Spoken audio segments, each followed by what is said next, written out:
मन धागा धागा जोडते नवा. लेखिका मेघना माने यादव. अभिवाचन मनाली तुंगे झाडे. भाग 59.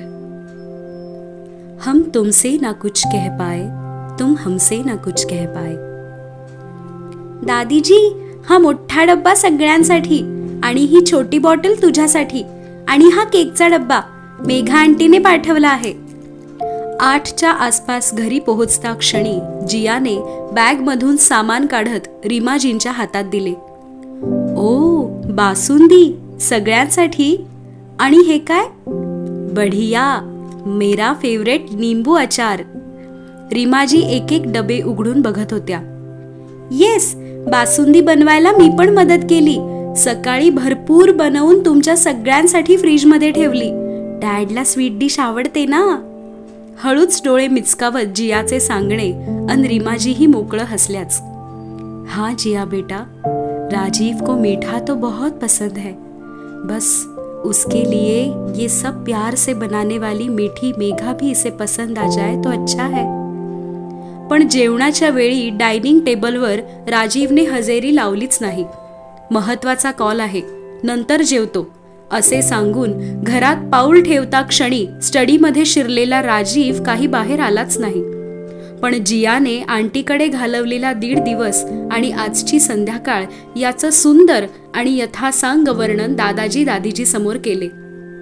डॅड लवकरच आला इथपासून ते केक कटिंग, ईशान सोबत मस्ती, आम्ही त्याच्या घरात खेळायला गेलो. डॅड आणि आंटी छान बाल्कनीत बसून गप्पा करत होते. मग ईशानला घेऊन खाली गार्डनला गेलो. आमच्याशी थोडा वेळ खेळून डॅड आणि आंटी बागेतच वॉक करत होते. ईशान सोबत स्मॉल बॉलने खेळत होते.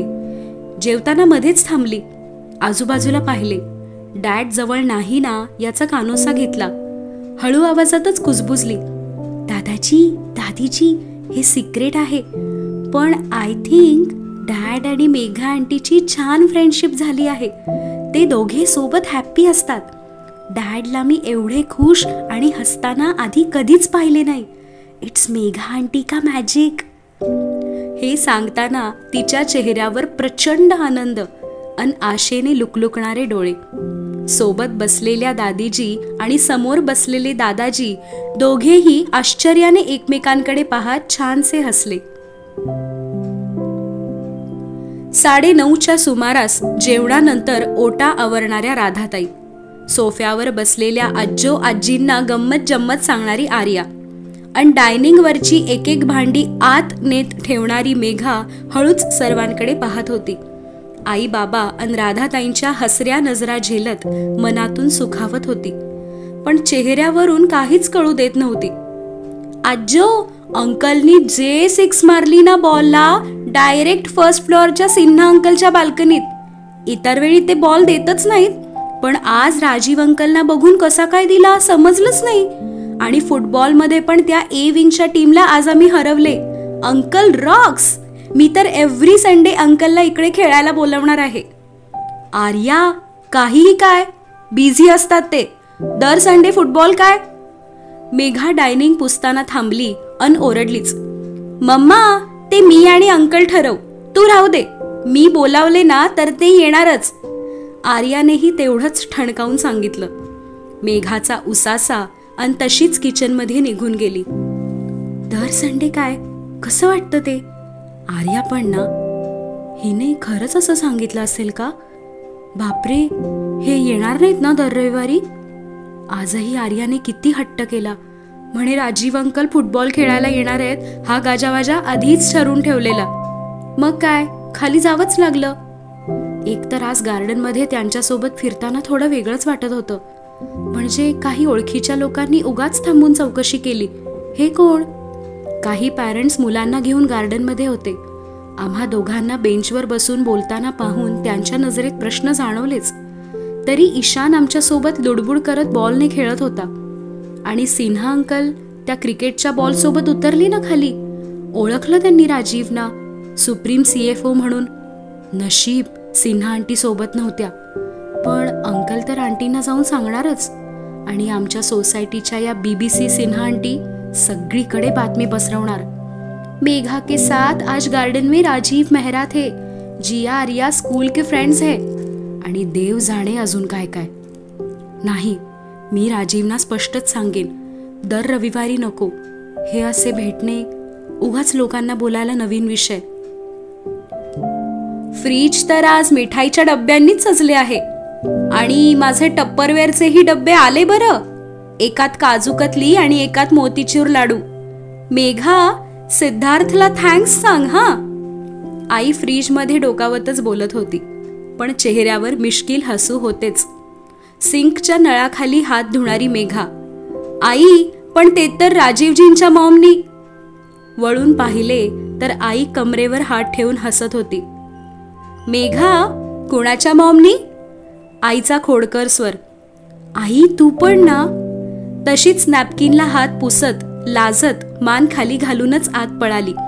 मागून राधाताईंचा आणि आईचा हसण्याचा आवाज येतच होता. बेडरूमचे दार लावून काही वेळ तशीच उभी, डोळे झाकून, गालावर नकळत येणारे हसू थांबवण्याचा निष्फळ प्रयत्न. आई पण ना, मला चिडवण्याची एक संधी सोडत नाही. पण मी का अशी वागत आहे? काय करत असतील राजीव? बासुंदी खाल्ली असेल का? काही मेसेज तर आला नाही. आवडली नाही आवडली काहीच नाही सांगितलं. जाऊ दे, कामात असतील. 10:30च्या दरम्यान जियाच्या रूमचे दार त्याने किलकिले केले. रूममध्ये नाईट लॅम्पचा अंधुक प्रकाश. एका कुशीवर झोपलेली जिया, कुशीत काहीतरी धरलेले. बेडला वळसा घालून तिच्या समोर गेला अन क्षणभर स्तब्ध. मेघाची साडी, येल्लो साडी, पीटीएमला हीच नेसलेली. जियाकडे कशी काय ही साडी? हळूच तिच्या हातातून सोडवली आणि उशीजवळ ठेवली. शेजारी बसून तिचे केस सारखे केले. आंटी, जाऊ नको ना. अस्पष्ट शब्द आणि त्याचा हात धरून ठेवला. झोपेतच. मेघाला सोडून यायचेच नव्हते. मेघा आणि जिया दोघींचे मुसूमुसू सुरू होते. गंगा जमुना आहेत दोघी. रडायला एवढेचसे कारण पुरते. जिया मेघामध्ये जरा जास्तच इन्व्हॉल्व झालीये. मे बी मेघामध्ये ती मायाला शोधत आहे. साहजिकच आहे. आई काय असते, कशी असते हे इतके वर्ष माहितीच नव्हतं. मदर्स डेला पण मलाच विश करायची. आजच पहिला मदर्स डे. माझ्याकडून परमिशन घेतली की आंटीसोबत सेलिब्रेट करूया ना. आधी थोडं ऑड वाटलं. आय मीन, जियाने मेघासाठी मदर्स डेचे सेलिब्रेशन प्लॅन करणे. आय वॉज नॉट शुअर, पण नकार तरी कसा देणार. But I am happy. मेघानेही सगळं कौतुक आनंदात करून घेतलं. And Arya also accepted. Arya तशी प्रॅक्टिकल आहे. निघताना म्हणाली, लेट देम क्राय, आपण नेक्स्ट वीकेंडचं प्लॅनिंग करूया. आणि टाळी देऊन हसली मोठ्याने. बिनधास्त आहे माझी आर्या. अलगद हात सोडवत उठला. स्टडी टेबलकडे लक्ष गेलं आणि चमकला. ही फ्रेम काल तर नव्हती, स्वतःच बनवलेली दिसत आहे. जियाला हा फोटो मेघाने दिलेल्या फ्रेममध्ये ठेवायचा होता. मी नको म्हणालो. आंटींना द्यायचा तर तुमच्या तिघींचा दे समजावले आणि तिने समजूनही घेतले.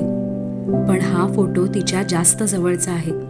आमच्या चौघांचा, बीचवरचा, विथ वाळूचं घर, म्हणून स्वतःसाठी ठेवून घेतला आहे. जिया, हे तुझंही स्वप्न आहे ना.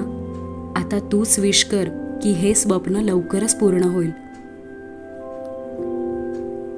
जिया आणि आर्याने भेट दिलेली फ्रेम आणि इतर वस्तू कुठे आणि कशा ठेवू या विचारात ती होती. खुर्चीवर चढून फुलपाखरे खिडकीला लटकवून झालेली. कानातल्यांची पेटी ड्रेसिंग टेबलवर जियानेच सजवलेली. बॉर्नव्हिटा बॉटलचे गिफ्ट आर्याला हवे म्हणून तिच्या रूममध्ये ठेवले. आणि आता फक्त फ्रेम हातात उरलेली. जिया आणि आर्या, दोन चिमण्या माझ्या. किती हमसून रडत होती जिया. तिचा पायच निघत नव्हता. आणि माझ्या मनात कालवा कालव. गलबलून आलंच. रडली मीही तिच्यासोबत. आम्हा दोघींना रडताना पाहून राजीवही घाबरलेले. मग समजावले तिला, कधीही येऊ शकतेस, किती जवळ राहतो आपण. काल इथेच कुशीत झोपलेली. आज मलाही चुकल्यासारखेच होत आहे. सहवास तसा 24 तासांचाच, पण जीव गुंततोच ना. काय करणार. निघताना परत आत आली. माझ्या कपाटाजवळ घुटमळली. मागू की नको या विचारात. शेवटी धीर करून म्हणालीच, मला तुझी एक साडी हवी आहे बरोबर न्यायला. कशी ग गोळुली तू. स्वतःच निवडून पिवळी साडी घेऊन गेली. म्हणते यातच तुला पहिल्यांदा पाहिलेलं. ही फेवरेट आहे. डॅडला दिसू नये म्हणून बॅगमध्ये लपवली. जिया, तू माझी आणि मी तुझी. हातातल्या फ्रेमला कुठे ठेवू या विचारात साईड टेबलवर आधीच असलेली एक फ्रेम, पण जिया आर्याने दिलेली फ्रेम बऱ्यापैकी मोठी. दोन्ही काही त्या टेबलवर मावेना. छान बनवलीये ना फ्रेम. आई बेडरूमच्या दारात उभी. आई, अगं झोपली नाहीस? 11 वाजून गेले. अगं येताना गाडीत थोडा वेळ झोप झालेली. हल्ली झोपही कमीच झालीये ग. बघू. हात पुढे करून मेघाकडून फ्रेम बघायला मागितली आणि समोरच बेडवर बसली. ती पण घे जरा. मेघा आणि समीरच्या फ्रेमकडे पाहत इशारा केला. काय करते आहे आई? आता माझी आणि समीरची फ्रेम घेऊन काय करणार आहे? ही छान आहे तुमच्या तिघींची. ही ठेव त्या टेबलवर आणि आधीचीही कपाटात ठेव. आईचे शांतपणे बोलणे पण मेघा दुखावली. आईच्या हातातून समीरची फ्रेम काढून घेतली. हातात घट्ट धरून ठेवली. मेघा, नवीन आठवणी निर्माण होत आहेत. त्या सुंदर क्षणांना आयुष्यात स्थान दे. जुन्या आठवणीत गुरफटून राहू नको. तिचं अधिकारवाणीने बोलणं. आई, नवीन आठवणी निर्माण झाल्या म्हणून जुन्या आठवणींना काय अडगळीत टाकायचं का? मला नाही जमणार. डोळ्यात पाणी आलेच. मेघा, बघ, ज्या आठवणींनी असं सारखं डोळ्यात पाणी येतं त्या का समोर ठेवायच्या? काही क्षणांपूर्वी हा तिघींचा फोटो पाहून किती गोड हसत होतीस. हो मान्य आहे, पण त्यासाठी असं माझा आणि समीरचा फोटो नजरेपासून दूर करणं मला योग्य नाही वाटत. आवाज गहिवरलाच. हे बघ, तुझा आणि समीरचा हा फोटो आपण कपाटात ठेवूया. जेव्हा आठवण येईल तेव्हा काढून जरूर बघ, पण मुद्दाम समोर ठेवून रोज आठवण काढायचीच आणि दुःखी व्हायचं ही सक्ती मनावर नको. दे इकडे. आईनेही अलगदच तिच्या हातातून फोटो काढून घेतला. कपाटात ठेवून वळली आणि नवीन फोटो फ्रेम साईड टेबलवर सजवली. मेघा अजूनही विचारात हरवलेली. मी कसा काय माझा आणि समीरचा फोटो कपाटात ठेवू दिला? इतकी वर्ष जो फोटो माझ्या आयुष्याचा अविभाज्य भाग होता. सकाळी उठल्यावर आणि रात्री झोपताना एकदा तरी पाहायचेच. आणि आता त्या जागी माझा जिया आर्याचा फोटो. नवीन आठवणी, नवा बदल आयुष्यातला. मी सहजच मान्य केला. का बरं? बघ, नवीन सुरुवात करणं किती सोपं आहे. विचार कर. फ्रेम ठेवून आई तिच्याकडे पाहत होती. आज सगळे मला हेच का सांगत आहेत? एक तू आणि एक ते राजीव. आपल्याच नादात बडबडत होती आणि आईच्या चेहऱ्यावरचे हसू पाहून ओशाळली. साडीच्या पदराशी खेळत मान खाली घालून तशीच बसून राहिली. देवा, मी आईसमोर का बोलले? किती सहज त्यांचं नाव घेतलं. आई जवळ आली. मायेने तिच्या चेहऱ्यावरून हात फिरवला. मेघा, मी तर गेले अनेक वर्ष सांगत आहे. माझे शब्द तुझ्या कानांवरूनच परतत होते. त्याचे शब्द काळजापर्यंत पोहोचलेत. आई कोपऱ्यातील निशिगंधाकडे पाहत होती आणि त्याजवळील टेबलवर ठेवलेले रंग आणि ब्रश. आई, तुला वाटतं आहे तसं काही नाही. तू उगीचच. क्षणभर आईकडे बघत पुन्हा मान खाली. बरं बाई, राहिलं. मैत्री तर आहे ना, तेच खूप आहे. अशीच आनंदी राहा. हलकेच तिच्या कपाळी ओठ टेकवत उठली. मेघा अजूनही तशीच पदराशी खेळत. गोडखाऊ फ्रेंड मिस्टर मेहरांची आंबा बर्फी फ्रीजमध्ये आहे. उद्या ने आठवणीने. आईचे खोडकर हसणे. आई! मेघाचे मोठे झालेले डोळे आणि आई तिला टपली मारून रूम बाहेर पडली. मेघा बाळा, राजीव म्हणताना एकदा चेहरा आरशात बघ. मग कळेल. हे हसरं लाजरं रूपच तुला सांगेल. तुझ्या मनात त्याने कायमस्वरूपी जागा मिळवली आहे. समीरच्या आठवणींच्या बेड्यातून स्वतःला मुक्त करण्याच्या मार्गावर आज पहिलं पाऊल तर टाकलं आहेस. राजीव, खूप आभारी आहे मी तुझी. माझ्या मेघाच्या निरस आणि एकाकी आयुष्याला तुझा सुखद सहवास असाच लाभत राहो. तिच्या चेहऱ्यावरचा आनंद हा फक्त तुझ्यामुळेच आहे.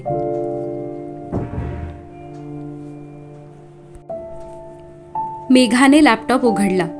दिवसभर काही काम झालेच नव्हते. झोपण्यापूर्वी तरी थोडे संपवावे हा उद्देश, आणि झोप तरी एवढ्यात कुठे येणार होती. राजीव साहेबांचे मेल्स आलेलेच होते. सिरीन ग्रुपच्या उद्याच्या प्रेझेंटेशनचा ड्राफ्ट चेक करून पाठवलेला, त्यासोबत 4 स्लाइड्स बदलण्याची ऑर्डर.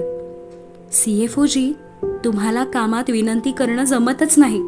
2 भिन्न रूपं आहेत. बहुतेक तो लॅपटॉप समोर आला की CFO जागृत होतो, नाहीतर संध्याकाळचे हॅप्पी फ्रेंडली राजीव दुर्मिळच. आणि तेवढेच हळवे अन भावनाविवश. किती गप्पा झाल्या आज बागेत त्या बेंचवर. आज पहिल्यांदाच अजयबद्दल बोललात, तेही जिया आर्याची मैत्री आणि खेळ पाहून. तुमचं बालपण आठवलं. किती आठवणी सांगितल्या शाळेच्या, एकत्र अभ्यासाच्या. तो खूप छान क्रिकेट खेळायचा, सर्वच स्पोर्ट्समध्ये पुढे. त्यांची सुप्रीमबद्दलची स्वप्न, एकत्र काम करण्याचं ध्येय. प्रकाश सरांचा मुलगा, श्वेताचा भाऊ अजय सन्याल. आज जाणवलं तुमचं आणि प्रकाश सरांचं नातं एवढं दृढ का आहे. मुलगाच तर आहात. एकाला गमावलंय आणि एकाने सावरलंय. त्यांचं आयुष्यही आणि सुप्रीमही. श्वेता तशी तुमच्याहून 7-8 वर्षांनी लहान. नकळत्या वयातच गमावलेला सख्खा भाऊ. आणि मग तुम्हीच तर झाला तिचे भाई. ती जेव्हा तुम्हाला भाई म्हणते ना, त्यातील ते प्रेम, आदर आणि गाढ विश्वास हेच सांगतो की आज राजीव भाई आहेत म्हणून मी आहे. आपल्या जीवश्च कंठश्च मित्राला अचानक गमावणे, तेही वयाच्या 15व्या वर्षी. डेंग्यू आणि त्यानंतर झालेले सेप्सिस सारखे भयंकर इन्फेक्शन. डॉक्टरांचे अथक प्रयत्न, पण परिणाम शून्य. अजयचे शेवटचे शब्द होते, राजीव, सुप्रीम नीड्स यू. हे सांगताना आज पहिल्यांदाच तुमच्या डोळ्यातून अश्रू गालावर ओघळला. मीही रडलेच की तुमच्यासोबत. मी जरा जास्तच. बेंचजवळ खेळणारा ईशान कावराबावरा, नतो लल्लू काका, नतो लल्लू माऊ, असं म्हणून आज त्यानेच आपले अश्रू पुसले. बोळकं टिल्लू. सहजच किती काही बोलू लागलो आहोत ना आपण. जे आजपर्यंत कुणालाही नाही सांगितलं, ते आज तुम्हाला सांगून मोकळे झाले. कदाचित हाच तो विश्वास आहे आपल्या नात्यावरचा, गाढ. 11:30 पर्यंत घरात सामसूम झाली आहे हा अंदाज घेतच किचनमध्ये शिरलेला राजीव त्याच्या झाकून ठेवलेल्या जेवणाची प्लेट मायक्रोवेव्हमध्ये ठेवत एकीकडे फ्रीजमध्ये बासुंदीचा डब्बा शोधत होता. एकदाची छोट्या डब्यात भरून ठेवलेली बासुंदी दिसली आणि जीव भांड्यात पडला. मोठ्या डायनिंग टेबलच्या लाईट्स न लावता तिथेच किचन जवळील खिडकीजवळच्या छोट्याशा कॉफी टेबलवर प्लेट घेऊन बसला. बासुंदीचा चमचा तोंडात भरताच ओठातून आहा आलेच. मन तृप्त. सगळ्यांसाठी बासुंदी आहे. जियाकडे डब्बा देताना, मेघा, तुमचं ते हळूच माझ्याकडे बघणं. I know you must be waiting for my remark. पण मॉम डॅड सोबत जेवायला बसणे म्हणजे ते सतत माझ्या चेहऱ्याकडे पाहत असतात. आणि मग मेघा, तुमचं कौतुक करून माझ्या रिॲक्शन बघत असतात. म्हणून तर आत्ता आरामात जेवत आहे. तुमच्या गार्डनच्या बेंचवर बसून आज जरा जास्तच बोललो का? पहिल्यांदाच तुमच्यासमोर अश्रू वाहिले. अजयसाठी. वातावरण सिरियसच केलं ना मी. तुम्हालाही रडवले. पण ईशान होता आपल्याला हसवायला. घर आणि कॉम्प्लेक्स सुंदर आहे असं म्हणताच लगेच घर कसं घेतलं ही सगळी गोष्ट सांगितली. स्टोरी टेलर तर तुम्ही आहातच. 15-20 घरं पाहिल्यानंतर हे फायनल झालं. मध्यवर्ती लोकेशन, सुखसोयी आणि बजेट यांची इक्वेशन्स जुळवताना आलेले प्रॉब्लेम्सही सांगितले. लोन मिळालं, पण घराचं डाऊन पेमेंट करताना पैसे कमी पडत होते. म्हणून स्वतःच्या लग्नातील ज्वेलरी विकली हे पटकन बोलून गेलात. आणि मग माझ्याकडून वचन घेतलं, कुणालाही न सांगायचं.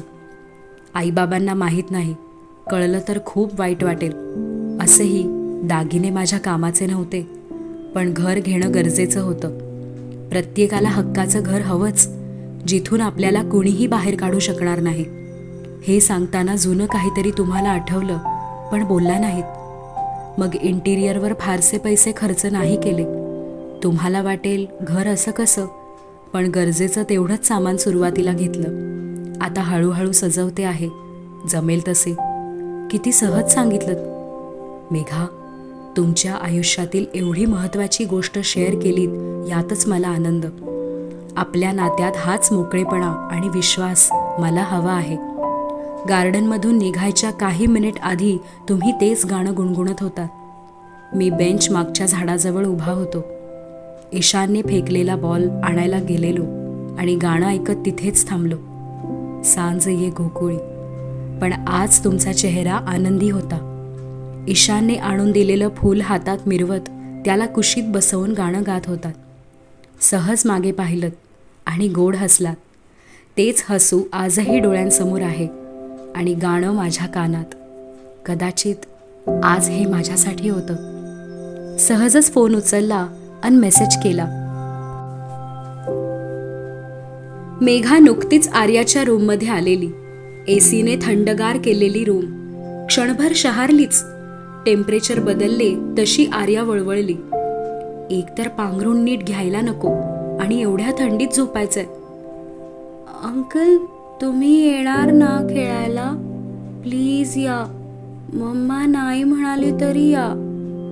आर्याचे झोपेतच बडबडणे, वळवळ सुरूच. तिच्या बाजूला बसत मेघाने तिला थोपटत नीट झोपवण्याचा प्रयत्न केला. अन अचानक आर्याने डोळे किलकिले केले. मेघाकडे पाहिलं. मम्मा, येऊ दे ना अंकलना, चांगले आहेत, आवडतात मला ते. किंचित रडवेला आवाज. हो हो, उगी उगी, अंकल येतील. हां, नक्की येतील. ओके, झोप आता. मेघा थोपटत राहिली आणि आर्या हळूहळू गाढ झोपली. तेवढ्यात हातातील फोनवर त्याचा मेसेज. बासुंदी वॉज डिलिशियस, सगळ्यांना आवडली. थँक्स. आईबाबांना नेक्स्ट टाइम नक्की भेटेन. आज थोडं काम होतं, सॉरी. स्वीटू झोपली. आयू झोपली का? Must be tired. आज खूप खेळली आहे. I enjoyed football with her. Next weekend पण खेळू. अँड तुमच्या घराच्या सजावटीसाठी आयडिया.